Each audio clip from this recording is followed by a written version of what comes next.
Hello everyone. It's Ibrahim Abu Talib from Reservoir Solutions. Welcome to our online webinar, PTA, how reliable, how to still use it. Let me introduce our company.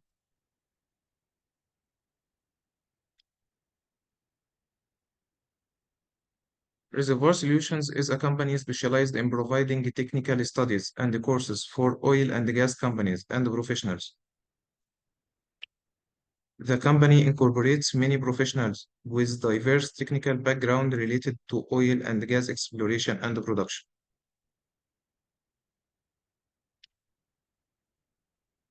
Our services is technical reservoir studies, field development planning, reservoir static and dynamic modeling, economic feasibility studies, technical support for academic researchers, assisting in writing technical papers and publishment, technical petroleum courses by industry experts, providing mentorship programs.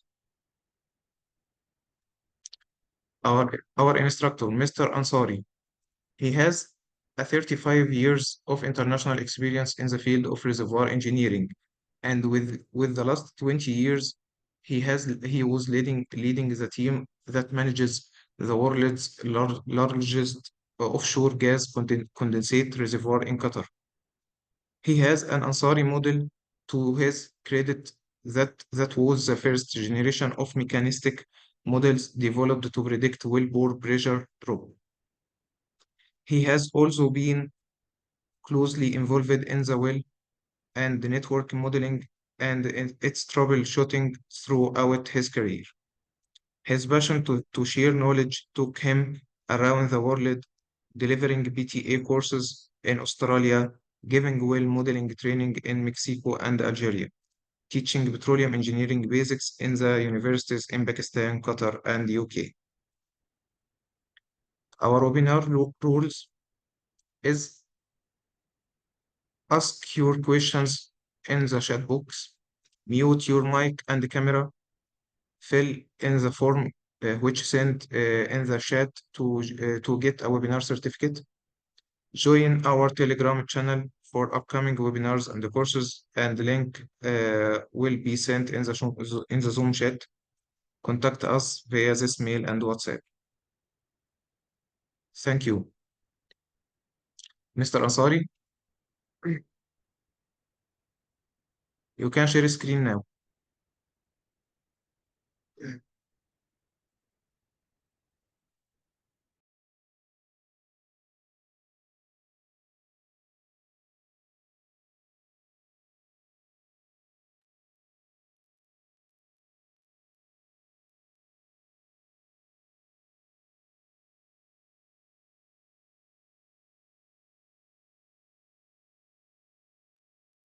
Mr. Ansari, please open your mic.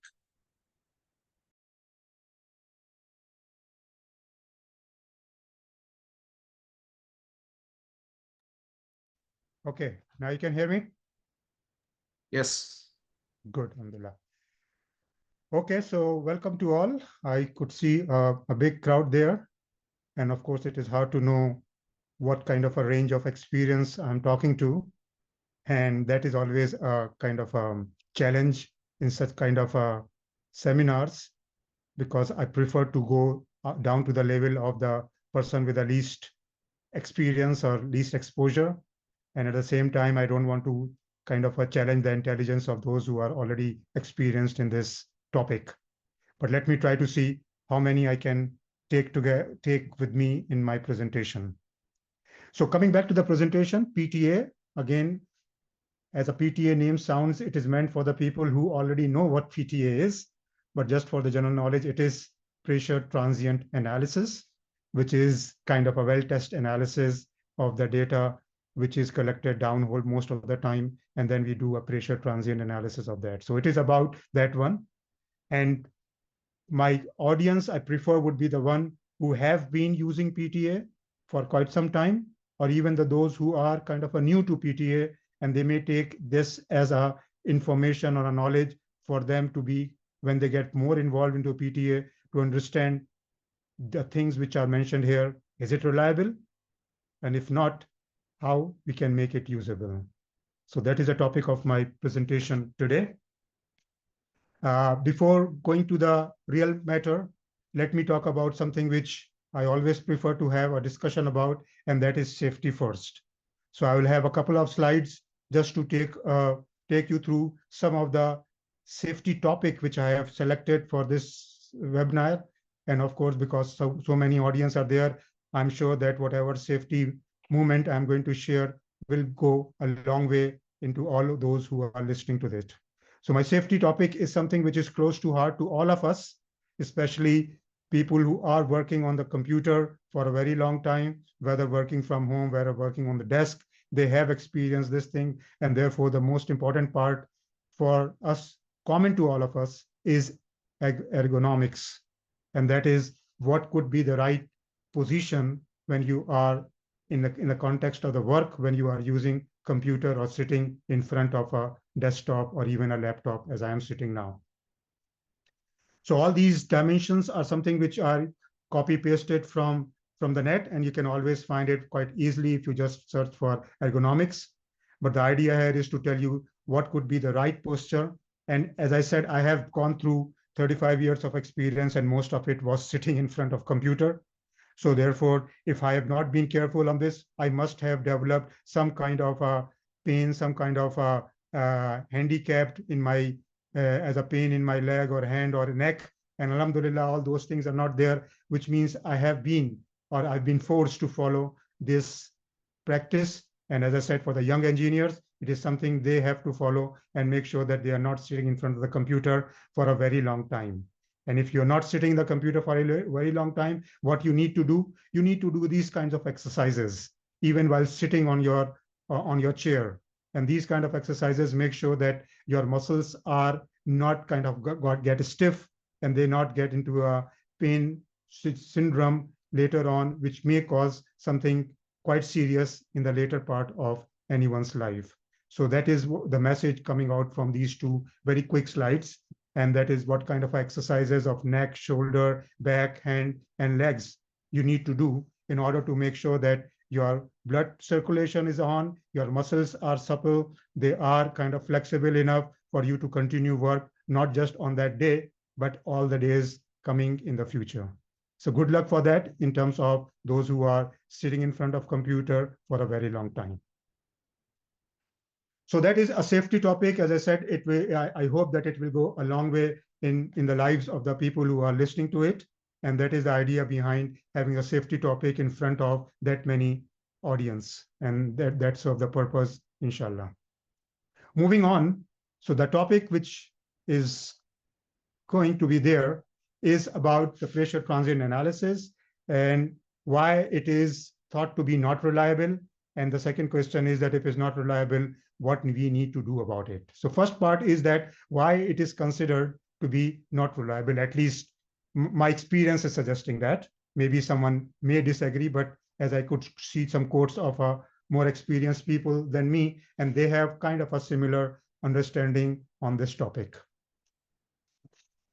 The start is that the traditional understanding of the pressure transient analysis is that it is an accurate tool to quantify reservoir characteristic, or if you could say the well productivity in terms of the reservoir KH, the well skin, and it also helps in identifying what we call it as a reservoir architecture or reservoir model, whether it is a single layer, multi-layer, whether it is dual porosity or single porosity, whether there is a fault or fracture next to the well, or whether there is a boundary away from the well. All these kind of things comes out from the pressure transient analysis. And our traditional understanding, I have put a quote mark in traditional, is because that is what is our common understanding with regard to PTA. And that common understanding is going to be shattered in this presentation. Untraditional understanding, which is what I quoted again in a quote mark, is that it is a challenge. And why it is a challenge? Because the first thing which many of us who have gone through the theory of pressure transient analysis will understand that pressure transient analysis is actually an inverse problem.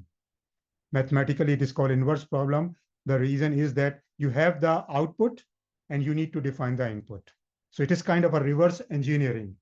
You have a pressure transient response derivative, and from that derivative, you try to understand what the reservoir was that has created this derivative.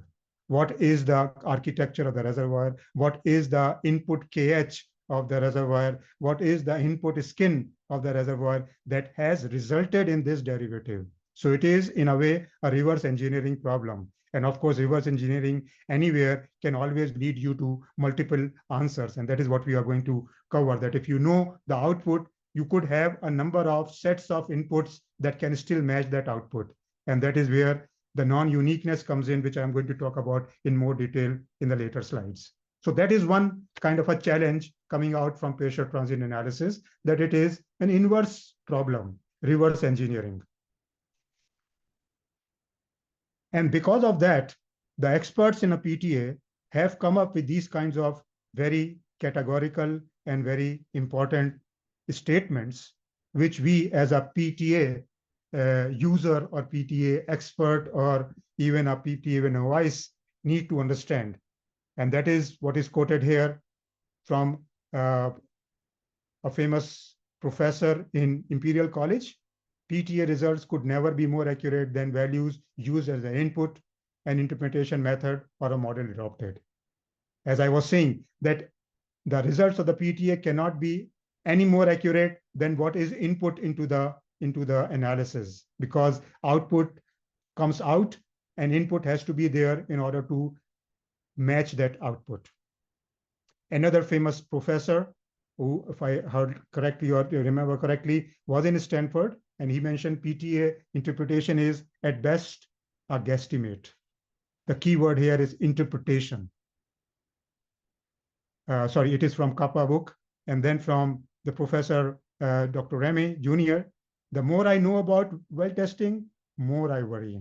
And that is exactly which I have experienced over my 35 years career. The more you go deep into the PTA analysis, the more you realize how uncertain the answers are.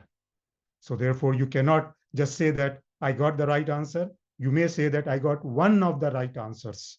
Maybe this could be an answer, or maybe this could not be the answer.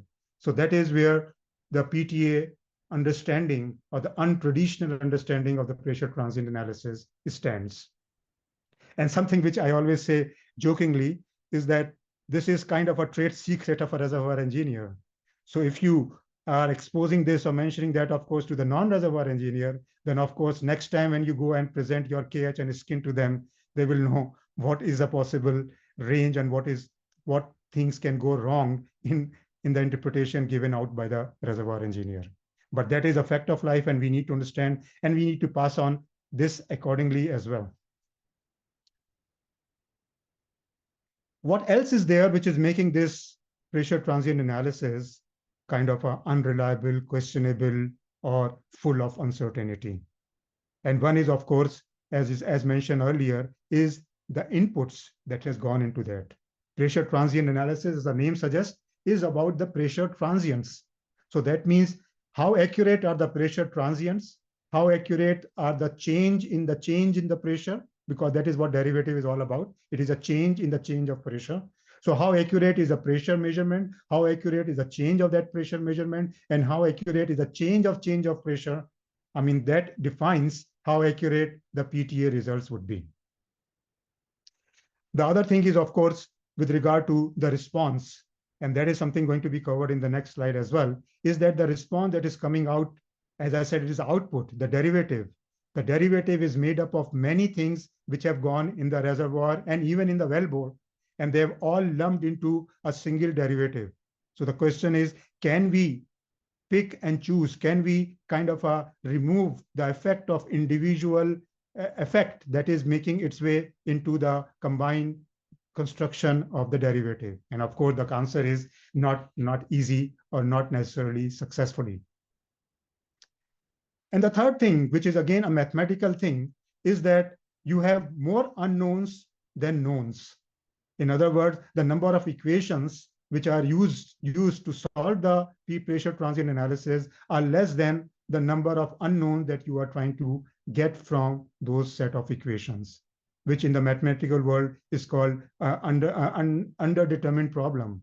And that is again something there, which means what? Which means that you will end up in getting an answer that can match, but that could be one of the non-unique answer that can match or that can satisfy those three equations with four unknowns or five unknowns kind of a thing. So these are those kind of setting the stage in terms of suggesting that why the pressure transient analysis is kind of a questionable or its results are not as reliable. For example, if somebody is quoting that my KH is 4,321, then of course it is, as I said, is not right. We should be saying the KH is around 4,000. 4,321 is too accurate a number to be interpreted as a PTA reliable answer. Similarly, the skin. So the question is that what kind of a range we have to associate with that, and that is where my next slide comes in. So in this next slide, I'm just showing what are the unknowns and what are the sources of those unknowns and what are the possible range of uncertainty associated with those unknowns. So these are our inputs, which goes into this equation that eventually is used into the pressure transient analysis. And as you could see that these are the inputs that has gone. And of course, if you look closely, these are the outputs that will come out from a pressure transient analysis, namely the K or KH and the PI and of course the skin. So those are the unknowns that are going to be coming out from this equation with that many knowns which are available there. Now the source of each, as you could see here, that the reservoir data which is used in this equation are of course reservoir well radius, pay zone, porosity, compressibility. So these are the properties which are used, and we all know, and if we don't know, we may understand that many of these properties have a range of uncertainty within themselves. Then the PVT property, again, the PVT properties which are used in this equation are significant, and not only significant, but they have a very direct relationship. So if you are off by viscosity by 10%, you are off by KH by 10%, as simple as that. And similarly, the rates. And the rate is a very key parameter that is responsible for creating that pressure derivative curve. And that derivative curve is very much, as you could see from this equation, that the pressure is very much directly proportional to the rate. So again, if the rate is 10% off, which is usually the case for the gas rates, if they are 10% off, then your KH is definitely 10% off. Your skin may not be 10% off because it is in the additive term. So it may not be 10% off directly, but it will still be off. But KH for sure, and the pressure to some extent also, will be significantly off if your rate is not accurately measured. And we know that even the most accurate rate measured from the separator is still within 10%, especially for the gas case. And then the downhole data, which is the key pressure which is being used for the pressure transient analysis. And as I have mentioned, we are not just only interested in pressure, we are also interested in the change in pressure, and not just the change in pressure, but with the advent of derivatives introduced back in 1980s, we are also interested in the change in pressure, which is the derivative. So that means that pressure has to be such accurate that its change could be accurate enough, and the change in the change will also should be accurate enough for us to have a reliable analysis of the pressure transient data.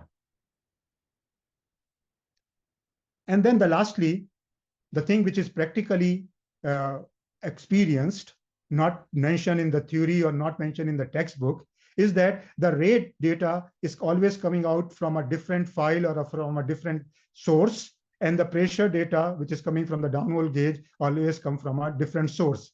So when you are doing a pressure transient analysis, you have to make sure that the rate and the pressure are time synchronized, so that whenever there is a pressure buildup, there has to be a shut-in data next to it every second, because again, we are talking about the changes. So the changes has to be accurate enough if the pressure changes are corresponding to the rate changes, which are, as I said, coming out from two different sources. And it is a user or a pressure transient analysis engineer or an expert who has to make sure that those two are synchronized together. And if they are not, of course, you may end up in very different derivative. You may end up in very different interpretation. So this is with regard to the source, as I said, that the inputs which are coming out for the analysis or which are going into the analysis are very much has a range of uncertainty, has a range of error bar in them. And therefore, that range should translate into what is going to get from the pressure transient analysis. And this is not something which kind of I came across in my 35 years experience. It is something which is known to people, and is known to experts, and it is known to all the people who have been involved in this kind of a work. And that's why there have been work done by different analysts in order to come up what kind of a range is acceptable or what kind of a error bar should be associated with the results coming out from the pressure transient analysis. But before that, I can just show you the thing which I have mentioned, that what is the impact of one variable being incorrect on the results of the PTA. One is that example in which I have changed the rate by 10%, and end up in getting my matching KH again changed by 10%. In this example, I have reduced the H by half. Of course, KH will not be changed because it is a KH is the matching parameter in the derivative. But of course, the resulting K would be different, and the resulting skin would be different as well, because the skin is also a function of K, not KH. And that's why if K is changed, then of course the skin also get changed accordingly. There are other examples in which viscosity was changed. And of course, as I shown you the example in the equation, viscosity has a direct bearing on the pressure. So if the viscosity is changed 10%, the K is expected to change by 10% directly. And similarly, the other parameter CT, which is compressibility, it may not have a direct impact because it is sitting in the additive term based on the equation I have shown previously. So therefore, it does not have a direct impact, but still it would be affecting the results as shown in the example, which, as I said, I used just a sapphire and played with the number of inputs and try to see how can I match a given derivative with a changing wrong input into the story. And as you could see, one wrong input into the story gives you one significant error in the output. So as I said, it is not something which I have kind of found out, or it is something which I came across through my work or through this example of Sapphire. It is something which is known, and people have done great useful work in trying to quantify what kind of a range would be best mentioned in that. And one of such paper was presented or kind of referred here, in which they have tried to explain how can be the viscosity and compressibility of the rock can affect the KH and skin estimate coming out from PTA. A more useful paper, which is also back in time, coming out with using the North Sea data and Monte Carlo uncertainty was applied to it. And they have come up with a very useful numbers, which we can always use in our own interpretation, in our own reporting of the PTA results. That whatever KH you report, you can say that it is plus minus 15% off, or K is plus minus 20%, or wellbore storage is plus minus 20%, or skin. And that is a very important thing. The skin could be off by 0.3 units. So if somebody is saying that my skin is 2.2, it's 2.0 in one time, and then 3 years later it becomes 2.3, then I should not be saying that the skin has built up over time, because that is within the error bar of the interpretation itself. And let alone that if how consistent are the two interpretation from 2 years back compared to today. So therefore, this error bar which you see in terms of the skin being increased may not be the real thing, or skin being decreased may not be a real thing, because it is just within the error bar of the interpretation. And that is something which is an important takeaway coming out from these numbers and from the slide. So that is with regard to how the input can impact the output. And as I said, because it is a reverse engineering, it is an inverse problem. So inputs defines the derivative. I mean, Just giving you an example, the derivative is actually made up of the PVT of the fluid, made up of the property of the rock, and made up of the rate which has been there before the buildup. So all those three things have created this derivative. You have to remove the effect of those three things accurately enough to come back what is a KH and skin, or what is the reservoir contribution to this derivative. So in order to get the reservoir contribution of the derivative, you have to remove the effect of the contribution of the PVT, of the rock properties, and the rate, of course. So all those three things, if they are inaccurate, then of course, whatever left over, which you call it as a reservoir effect, may not be accurate as well. So that is kind of a simplest way of explaining why this reverse problem or inverse problem is making an impact on what you get in the end. Okay, let's move on to the another source of uncertainty with regard to the pressure transient analysis, and that is explained in this very simplistic chart.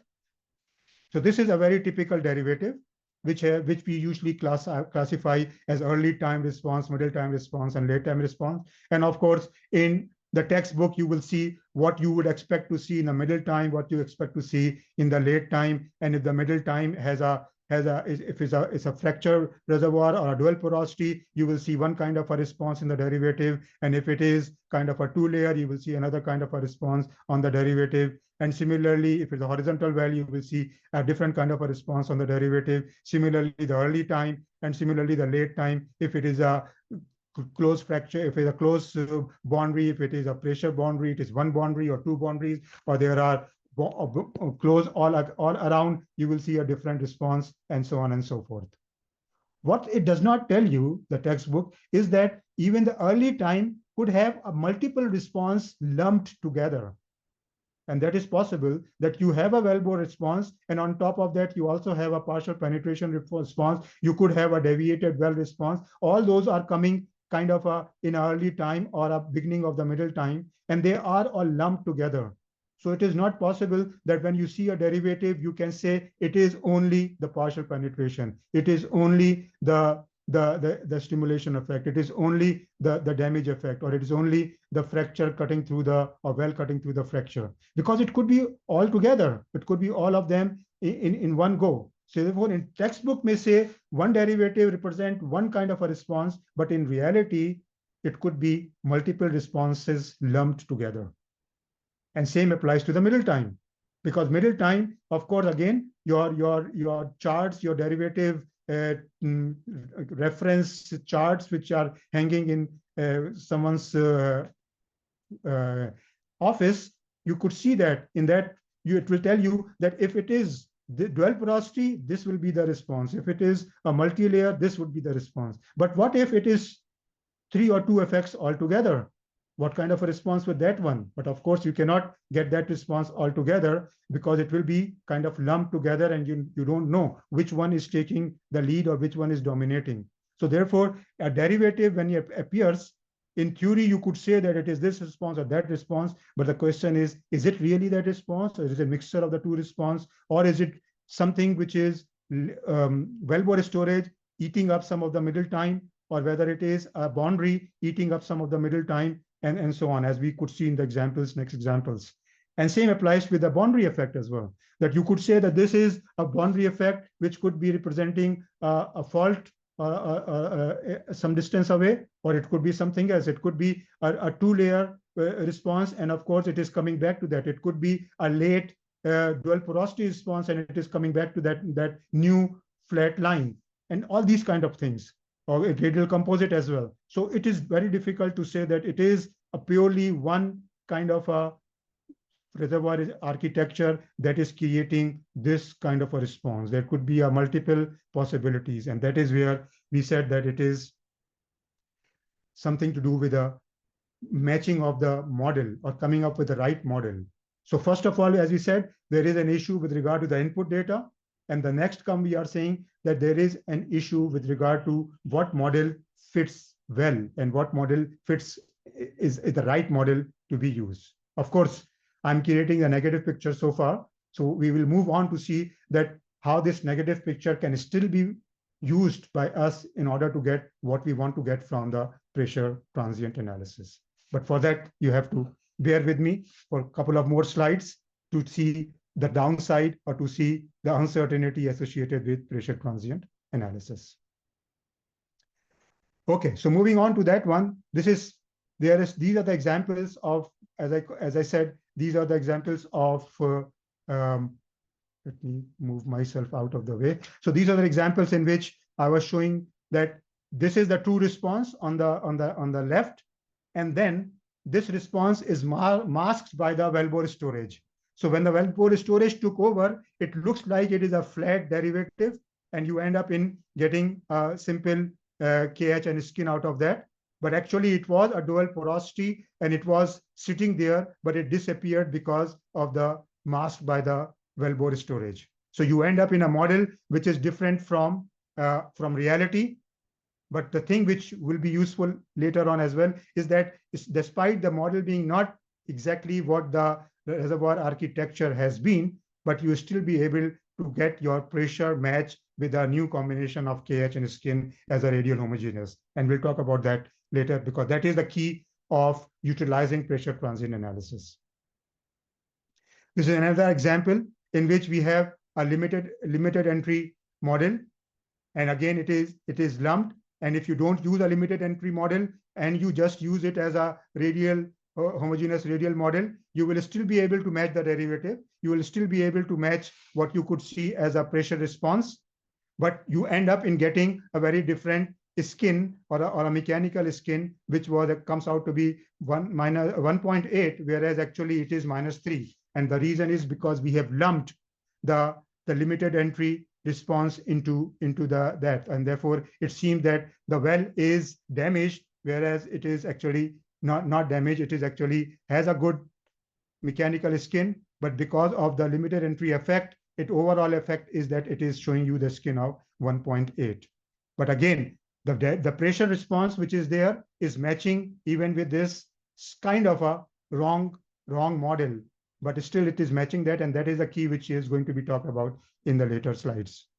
Another example in which we have fracture. Again, the fracture is affected to some extent by the well-bore storage, and this early response has been masked by well-bore storage, and you don't see the fracture response, and you end up in getting your derivative match. And of course, it will give you a very negative skin, and that negative skin, of course, cannot be associated with some kind of a stimulation, but you can associate it with some kind of a fracture through the well-bore, and that is where this -4 has come from. But from the derivative point of view, it is sitting there, but it cannot be seen because of the fact that it has been masked by the well-bore storage. So again, the lumping effect of the early time has spoiled the early time response, and you end up in kind of a so-called misinterpreting the answer or misinterpreting the reservoir architecture.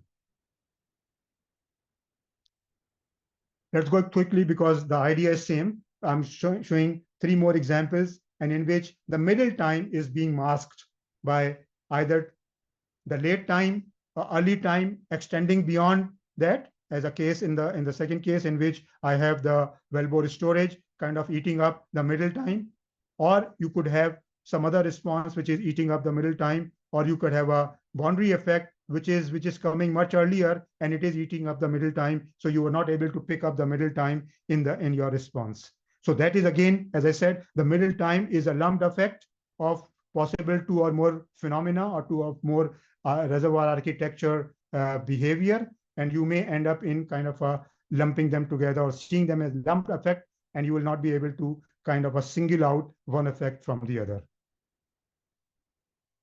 And I think this is another example of a boundary effect in which, again, we think it is a boundary and it may not be a boundary, or boundary have masked the effect of the middle time and so on. So this is, as I said, just another example of showing how the lumped effect of the late time could be misinterpreted as something which is in fact is really in reality is not there. And one thing which is useful to mention here, that I have created all these synthetic models, and even in the synthetic models where you have such a smooth curve and the known input model, even then you are ending up in multiple kind of a scenarios, what about the real data? If the real data is noisy, then of course you will be stuffed, because then you will not be able to even see a distinct behavior, let alone trying to understand that it is coming out from which of the two lumped behavior. So that is where the non-uniqueness of the model match comes in. So we come up with first effect in which we talk about the input being in error or uncertain. And now we are talking about the model match being in error, because it could be a more than one possible model match, because it is only the derivative, and it could be more than one type of the derivative, so more than one type of a reservoir responses, which is to be separated out from one single derivative. So that creates a non-uniqueness in the answer. So with that in mind, the question comes, okay, so shall we continue PTA, or shall we stop doing it? Because it is so uncertain, it is so error bar in it, it seems to be completely useless. Or if I say completely rubbish, to get a data to the answer from the pressure transient analysis. Well, if you go and try to understand every bit of your reservoir from the derivative, then yes, it is a far cry. It is something which you may not get. So therefore, we want to make sure that whatever we are trying to get, we should get from that derivative. And that is something which is, as mentioned here, everything should be made as simple as possible, but no simpler. And that is what Einstein has mentioned, and it is kind of a tricky statement. And what it is trying to tell us is that you have to do the pressure transient analysis as simple as possible, as you want your results from it. If you are looking for a KH and skin combination to use in your IPR or to define the productivity of a well, then PTA can serve that purpose. If you are using it to understand the architecture of a reservoir in that detail as we covered in the previous slides, then of course it could be challenging. So it all depends upon what is an objective or what you want to achieve from a derivative. Sometimes the derivative is so simple that you can get all what you want to achieve. Sometimes the derivative could be so complex that you may not be able to achieve all that you want. Then you should be satisfied to what you can get easily from the derivative and what you can easily from the PTA, because that is what you are going to use it from the PTA data for. So it is about what you are going to use the PTA data for or PTA results for. You have to make your PTA or approach the PTA accordingly. And that is what it is saying here, that you have to define your PTA model as simple as possible in order to achieve the end goal of your. And I will explain to that in a more explicit way in the coming slide. But that is what it is meant. But if your goal is something which you need to achieve and it requires a slightly more detailed analysis, you have to go for that one. And that is what is meant by but no simpler. One good example I always give to the people is that when you are doing a pressure transient analysis, there is an option which is called smoothing. And that is that you want to smooth your derivative. You may see it is too noisy, so therefore you are not able to pick the right reservoir architecture response from it. So you want to make it less noisy and you make it smooth. And smoothing is a kind of a way in which you ask the software to take the derivative of not every second point, but derivative of every third point, which means you are not taking the derivative or change of pressure or change of pressure every next point, but you are taking it after every 3 points. In other words, your derivative window has been made bigger and bigger with the smoothing.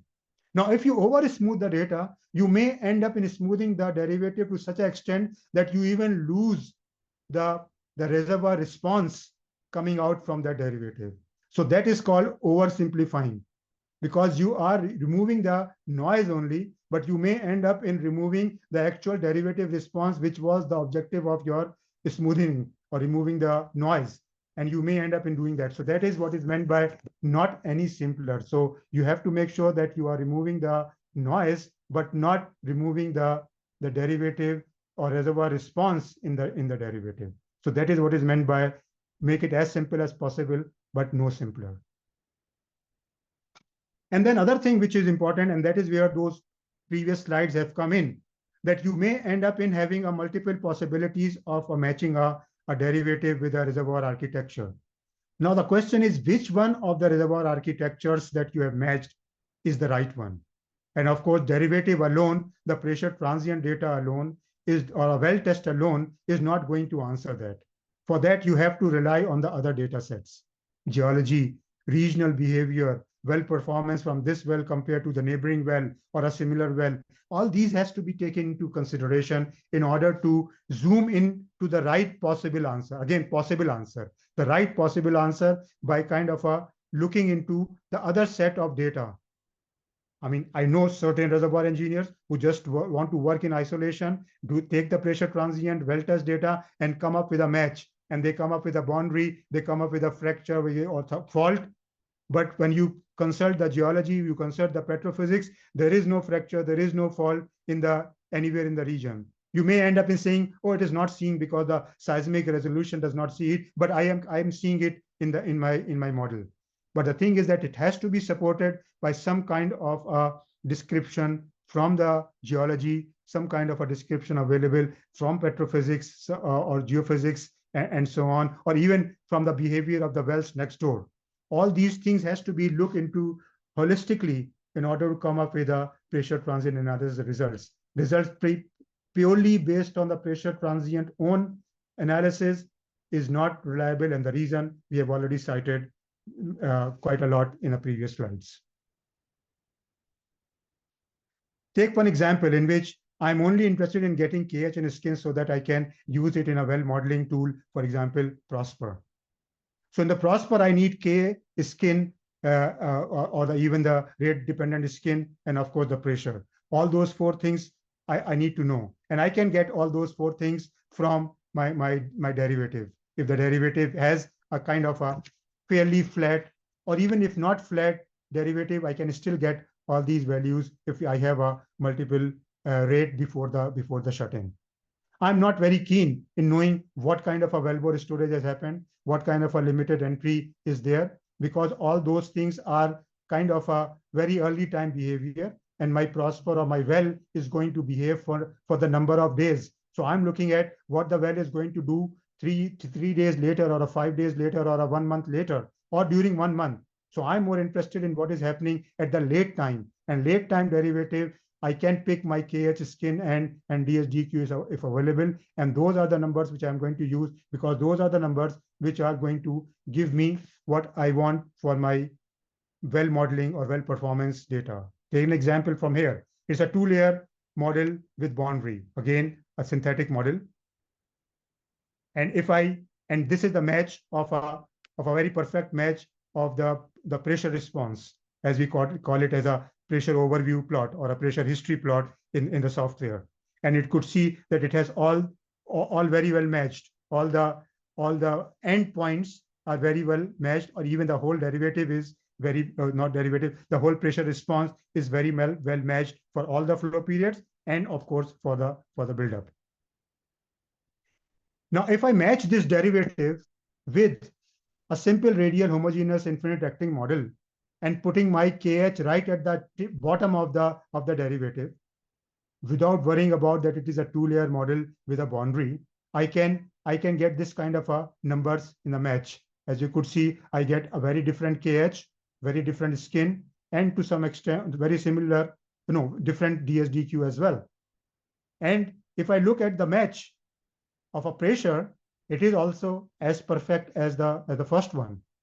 Although I'm using a kind of a wrong model. Wrong model I'm saying because I know what the model is, because I have created a synthetic response from that. But again, the story is that I'm still getting the same pressure match of all the endpoints, which means that if I want to create an IPR, I would still get the same pressures from that IPR compared to what I get from this response. And take another case in which I put my KH right at the tip of the derivative, which is a shallower or which is a low KH response.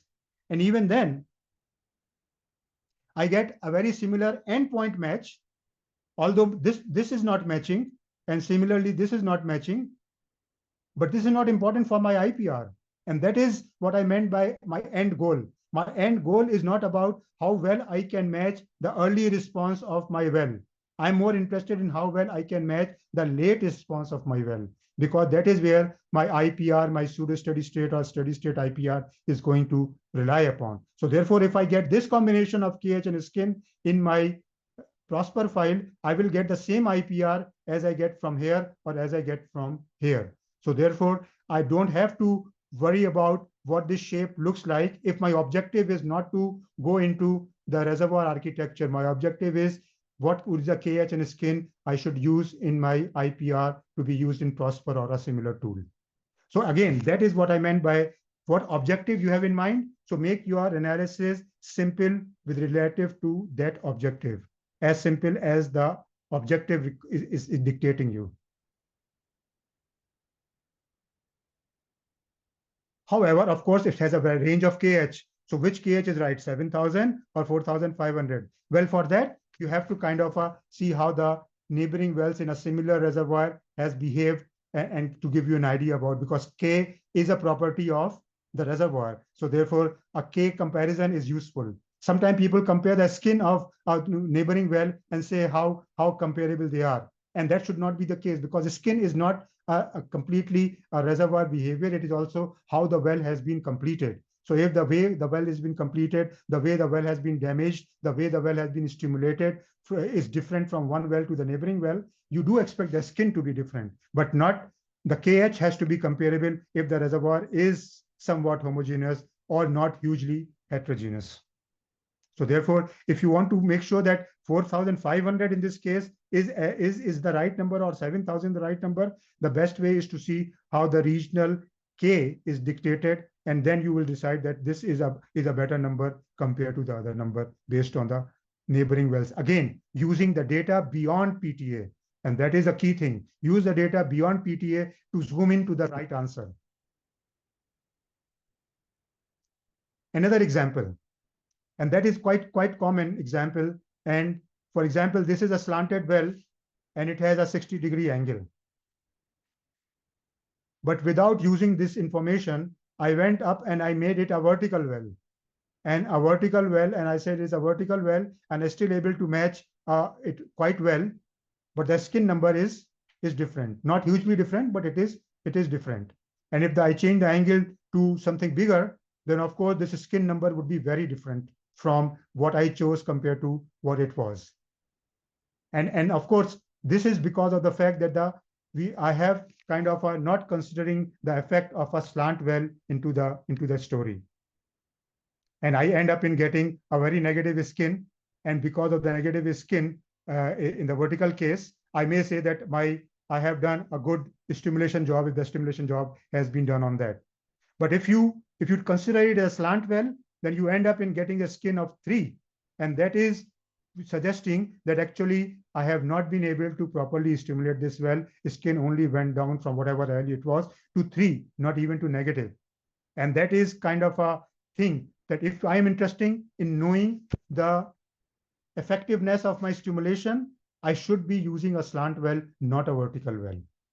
But if I'm not interested in knowing that effect, I'm only interested in knowing what is a total skin so that I can use in the IPR, then I can use it with a vertical well and take that skin and the KH and use that in my calculation as the input for the IPR.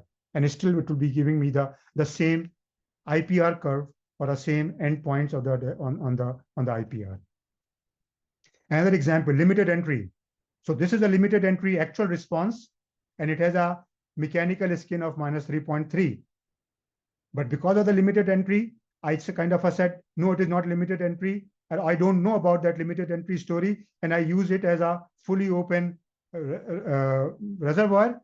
And I end up in matching the same derivative with a very different skin. And that skin is 3.6. Now the question is, of course, is that right? Of course, it is not right in a sense that if I want to know what is the actual mechanical skin, Or if I stimulated this well, what is the actual mechanical skin of this well? Well, I stimulated and it was minus 3.3. But if somebody comes up and he use a vertical model on the same derivative, he end up in getting a skin, mechanical skin of 3.6, and he will say that the well has been poorly stimulated. So that is what, of course, is not going to be appreciated by people who have done the stimulation job. That their calculation suggests that it is good stimulated well, but your derivative is suggesting it is not well stimulated. And the simple reason is that because you have not used the limited entry model, you have used what we call it as a vertical model for simplification. And again, this simplification works fine as long as you are only interested in knowing the total skin and the KH for your derivative. But if you are interested in knowing the effectiveness of your stimulation, you have to break it down to this level to get into the limited entry model. Again, you have to make things as simple as possible according to your end goal. And that is what is kind of summarized in these two slides. And I think this is probably the one of the last slides. Probably I have taken too much of your time in terms of thinking process, or too much of your brain time in terms of making you think. So, I mean, one thing which I have seen quite a lot, that people spend too much time on trying to match the wellbore storage, which is fine, of course, to make it look nice. Optics looks very nice if you make the wellbore storage matched with kind of a changing wellbore storage, or a lot of options are there to make it match. But as suggested even by the experts, even by the Sapphire experts, that wellbore storage models are again a non-unique model. So therefore, first of all, non-unique models. Secondly, they have a very limited bearing on the KH and skin, which what you are looking for. So therefore, there is not much time or not much effort needed to spend too much time on matching the very best wellbore storage model. It does have some implication. For example, if a wellbore storage is changing with time, it can give you an idea about what is in the wellbore with time, whether it was condensate before and not condensate anymore, or whether it was no condensate before, but there is a condensate afterward. So therefore, wellbore storage qualitatively give you some hint about what is going on. But to try to quantify, match the wellbore storage with a more accurate wellbore storage model, as I said, is to me is time not well used. I won't say waste of time, but time not well used. Similarly, boundary effects. Again, the boundary effect could be many things. I mean, there is very good virtual boundary effects which are created by interference of the neighboring well, and that may appear as a constant or a no-flow boundary. And you may interpret as a no-flow boundary from your model and say there is a no-flow boundary X distance away. But it could be the virtual effect or a virtual boundary effect created by the interference. So those kind of things has to be thought of. And again, this can only come if you are using the data other than the PTA data itself. And that is what I'm trying to cover in these few notes, which you can read. And the reason, and another thing which I want to mention, sorry for speaking too fast, is that I always try to make my presentations quite verbose, quite detailed.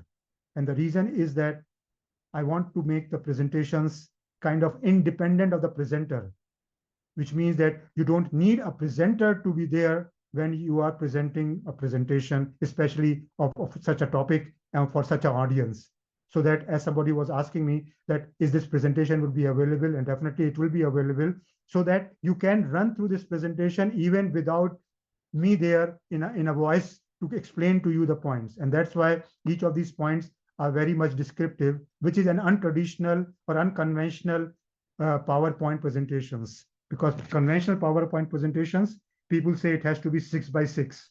6x6 means it has to have 6 lines in one slide, and each line should have 6 words in each line. And that should be as simple as that. And of course, if you make it that simple, then you definitely need a presenter to present or explain what those 6 lines means, because the explanation cannot be there in those 6 lines. But in my case, as you could see here, there is a lot of longer lines, more than 6 words, and a lot of lines, more than 6 lines. The idea here is that so that you can use this presentation without me being around, without my voice being there, and you can still understand what is mentioned in these slides and what is mentioned in these sentences. Okay, just to finish the topic, which again, as I said, may not be of interest to most of you, but people who have involved in the multi-layer PTA, I mean, this becomes even more more complex problem, because now we are talking about those that K skin and DSDQ and pressure for each of the four layers, and we still have one poor single derivative. So now the one poor single derivative is supposed to give us all those values for each of the 3, 2, or 4 layers. So for a 4-layer phenomena, which I have worked in past, it ends up in a 12 unknowns. So how can you get a 12 unknown from a single derivative? Of course, it is impossible, which means you have to find some other data source in order to get there. And one of the approaches which have been available in the literature is that people use PLT data. PLT data because it gives you an idea about how each layer is contributing at different times, sorry, at different rates, and therefore you can have a layer IPRs as a starting point, and that will help us in kind of distributing your KH according to those IPRs, or even skin according to those IPRs, as we call it SIP analysis, selective inflow performance. So that kind of a data can be used or has to be used in order to get a kind of a less non-unique answer from a multi-layer PTA. So multi-layer PTA is another complex problem, and as I said, it is something which is at the far front or the edge of the development. People have come up with those analyses, and I have just recently was involved with Sapphire, and we have developed a kind of a Monte Carlo multi-layer pressure transient capability in Sapphire just because of that, because we know that there could be no one answer, but there could be a multiple range of uncertainties in the answer. And that's why Monte Carlo methodology is kind of imported into a multi-layer PT analysis in Sapphire. And that is something, as I said, has been introduced based on the work which I have involved with my company, previous company in this direction. So that is something which is, again, a forefront of technology in terms of doing a multi-layer PTA. And the basis of that is, again, going back to that same concept which I have introduced, the uncertainty in the inputs, the non-uniqueness of the match. All these things play their role in terms of getting a PTA results. But as I said, if you know what the PTA results you are going to use it for, you can still use a PTA with confidence and with the right answers. That's it. Thank you very much.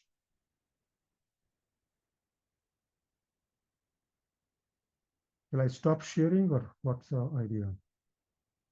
Maybe I leave the sharing option. I will open up if I see any chat box questions. Let me see, how can I get the chat box? I think I have to close the presentation mode in order to get to the chat box, I believe.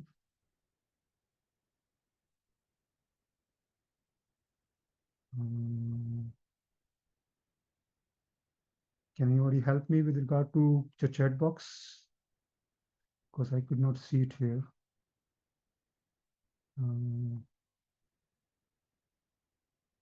Let me stop sharing. Maybe then I can see the chat box. Okay, yeah. 20 chat box chats are there. How we are on time? We are okay on time, or we have to wind up now?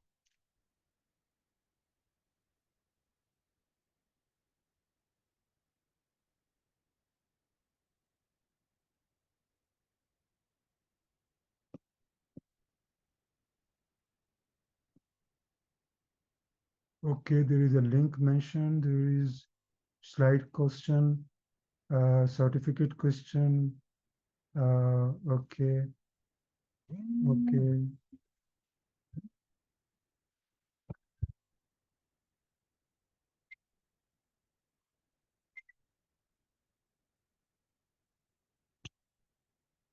Okay. Any systematic approach to identify the impact of lump effect? Okay. One question was that any systematic approach, and my answer would be that again you have to look into the other data sets. So if there is a strong evidence that there is a dual porosity possible, then you may start with a dual porosity as one of the lumped answers. You cannot go blind and just looking at the derivative and say it is definitely a lumped option. It is definitely a dual porosity. And same applies to multi-layer, same applies to any kind of a boundary effect. So you have to start with things you know. And if you don't know, then of course you have to guess, and then you have to go back to the people, relevant people, and ask them whether my guess makes sense or is it something completely out of the world kind of a thing. Okay.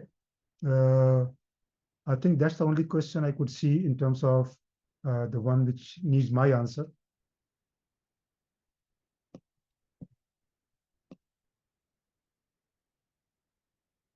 Yeah, that's the one. Yes, that's all I can see. So back to reservoir solution, guys.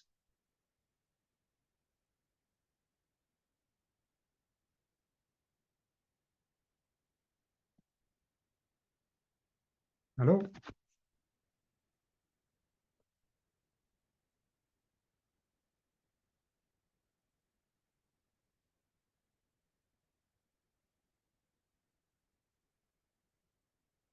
You're welcome.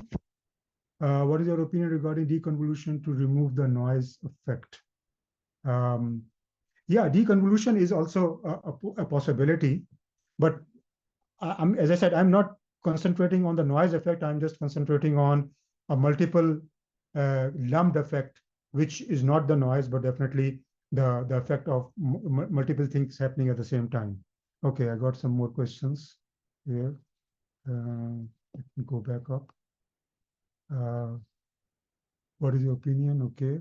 Why you used only gas examples? Okay, that's a good point. Why I use gas examples? Probably because for past 20 years I have been in the gas reservoir or gas wells. That's why I use gas example. But the thing is that it is still valid, whether it is gas or oil. It is still valid.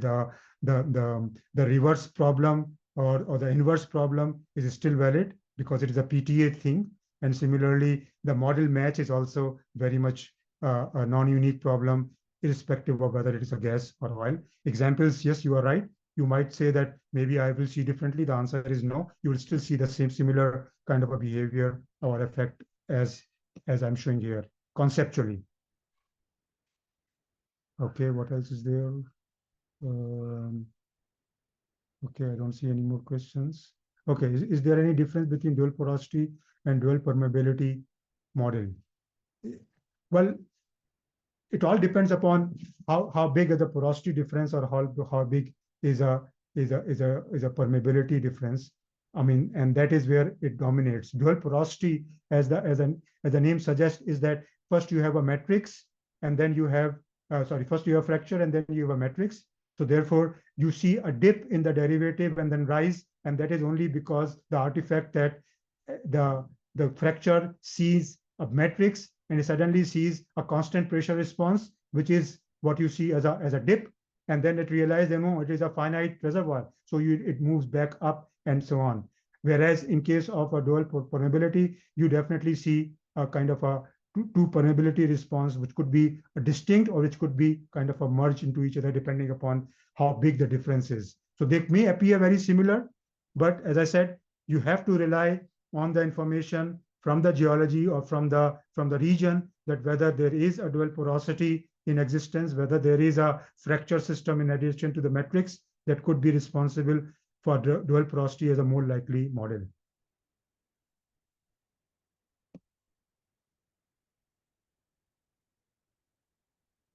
How to model dual porosity behavior for IPR? Well, as I said, for IPR, I mean, you are talking about a pseudo steady state or steady state IPR. And that means that IPR has gone into the effective response of the two systems together.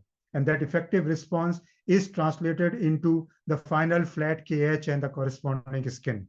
And that is where the IPR is going. If you are making the well flow for a very short period of time where you may see a matrix effect isolated or a fracture effect isolated from matrix, that is not the case in the IPR because you go into the pseudo steady state. So therefore, there is no need for that one. But if you model it, you will still end up in getting a similar kind of a endpoint match, because as I was showing you, the endpoints of the pressure response is what the IPR is all about. And if you can match those endpoints with a model which has a kind of a unique KH and skin and so on, then you should be able to get the right IPR from your response. You talk about plus minus 3% for skin. No, I did not say 3%. I say plus minus 3 units, 0.3 units, in fact. So the skin of 2 versus skin of 2.3 means the same thing, or even 2.5. So the skin is 2 or 2.5. From a practical point of view, they mean the same skin. It's not percentage. It's the unit rule value.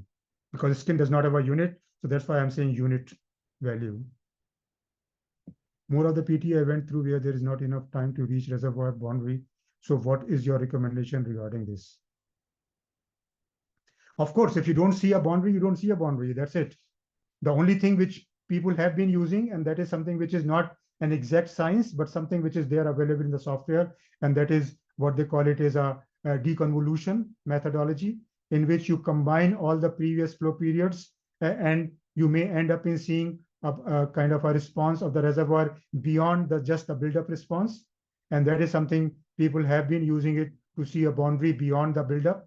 And it may or may not be successful depending upon how accurate is your initial pressure and how accurate are the other things. But that is one methodology which people have used, that if you have not enough reached the reservoir boundary from a buildup, you may assume that you have reached the boundary from the entire history of production. And therefore, you can use the entire history of production to create a derivative out of that. And that is what the deconvolution is defined in the Sapphire, at least. So you can go and check the Sapphire software to see how that deconvolution works, to see a boundary which you have not been able to see simply from a buildup because it is not long enough.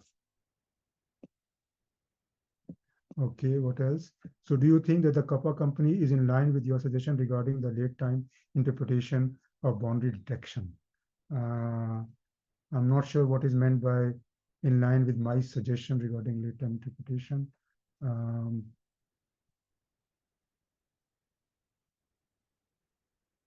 I mean, if I'm talking about deconvolution, but that is definitely what Kappa is suggesting for the late time response if it is short. Can PTA be used in all type of reservoir? Well, all type of reservoirs, I could say, I mean, if you look at the PTA, there are two sets of analysis techniques. One is analytical models. Analytical models are based on some known reservoir configuration. So therefore, those are analytical model. Now, if you have a reservoir which cannot be answered by the analytical model, for example, I can give you, for example, if there is a limited entry and then there is also a dual porosity, or there is multi-layer, maybe Sapphire cannot combine them together in the analytical model. So what you need is a numerical model in Sapphire. So yes, in numerical model, you can create any kind of a model, numerical model, and it could have all kind of complexities which you see in your reservoir, and you create a derivative out of that, and then you compare derivative with the actual derivative and make your interpretation based on that. But again, the bottom line, as I was telling you before, the more complex you go, the more uncertain you get. The more complex you go, the more uncertainty you get, because the more unknowns you create, and you still have a one derivative for that, all those number of unknowns. So the more unknowns you get, the more uncertain the answer is, the more non-unique the answer is. So therefore, unless you really want to go into that detail understanding, yes, you can go there, but otherwise it is not recommended to make the PTA as complex as you want to make it complex, because you end up in answers which is more non-unique compared to what it was before.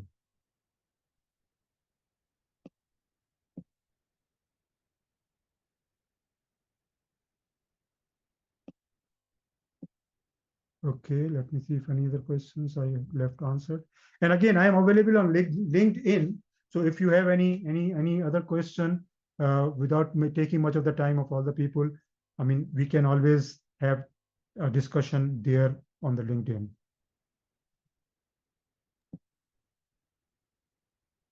And just to give you heads up, I mean, as I mentioned in my introduction, I am kind of more of a well modeling person than a PTA person, if I prefer on my end, because of my kind of exposure and my training and my master's work. So therefore, inshallah, next time I will be presenting more on on the well modeling or in terms of the two-phase flow understanding that can help us in doing a well modeling better. So that is Thank kind of a you. head. Sure. Thank you, Mr. Ansari. Thank you. Thank you. In the end, we want to thank Mr. Ansari on this amazing webinar and everyone who attend to this webinar. Hope everyone benefit from it. We look forward to show you again. Finally, we want to notice that you should fill the certification form which sent via Zoom chat. Have a good day. Thank you. Thank you. Thank you, Mr. Ansari. Thank you. Mr. Ansari, your mic is closed.